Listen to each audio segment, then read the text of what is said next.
The dollar should always be looked at, the value of the money should always be looked at in relationship to goods, services, financial assets, and other currencies. And so what we're doing is referring to also other currencies in describing that. So what's the major reserve currencies, the major other reserve currencies are the euro and the Japanese yen. And then there's the emergence of, but still small, is the China's yuan or renminbi. So the circumstances in the euro and Japan are quite like those in the United States because of the same element of the cycle. In other words, it's like looking at the G7. The G7 are the old countries, the anachronism of, in other words, you think, well, what is the G7? And you run down the list of the countries, and it's almost laughable that they would be the great powers. And so they are also the reserve currencies. They're older.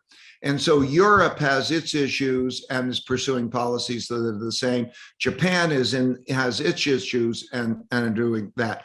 The renminbi has appreciated against the dollar, but it is not yet an effective alternative currency because it has not developed the evolution of being commonly used. By the way, that was intentionally because the Chinese did not want to threaten the dollar as a reserve currency. But it is internationalizing, and because it has relative appeal, its interest rates are better.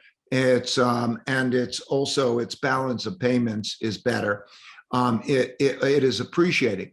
The depreciation of the dollar should be measured against goods, services, and financial assets because the loss of buying power. Everybody should judge their wealth not in nominal terms.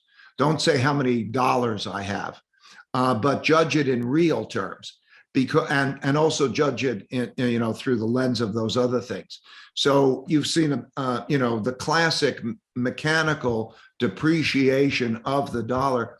You've also seen it though in other currencies too, because Europe had to pursue the same type of policy. Japan had to pursue the same type of policy of creating a lot of money in debt and monetizing it. So that reaction in the markets has been the same throughout those countries.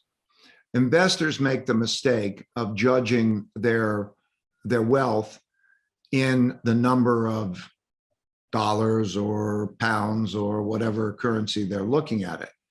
And they should judge it in relationship to buying power.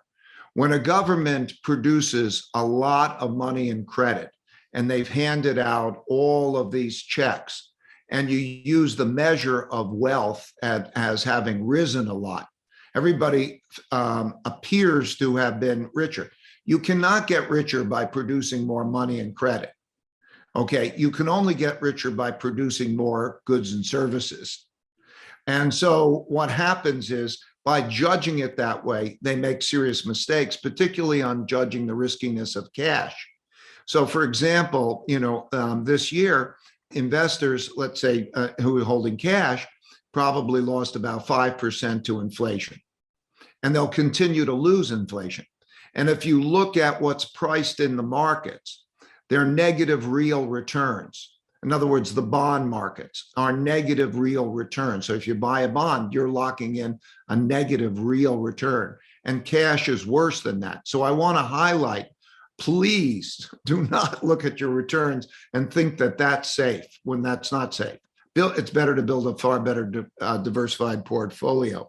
And yes, this is also, we're at the part of the cycle where, everybody has the check and they have the accounts and they feel rich. And also interest rates are low so that they can borrow money. And so the monthly payments are not much. And even you can get interest only loans. So that means you have no interest practically to pay because they're so low, and you have no principal to pay for a while. And so you could just go get money. And that's why money is free. You can go get money and you can spend and you feel very, very rich. The other side of that is that now you are seeing that the inflation is picking up because everybody buys more.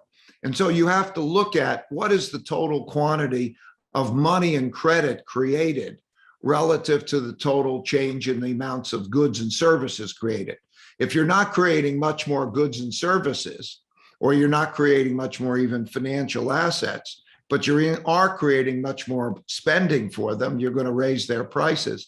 And then that becomes the illusion, as you're calling it, because people say, I'm richer, but then they go to the gas station, and then they go to the supermarket, and they go to on vacation, and they do all of those things. And they say, wait a second, I'm losing it.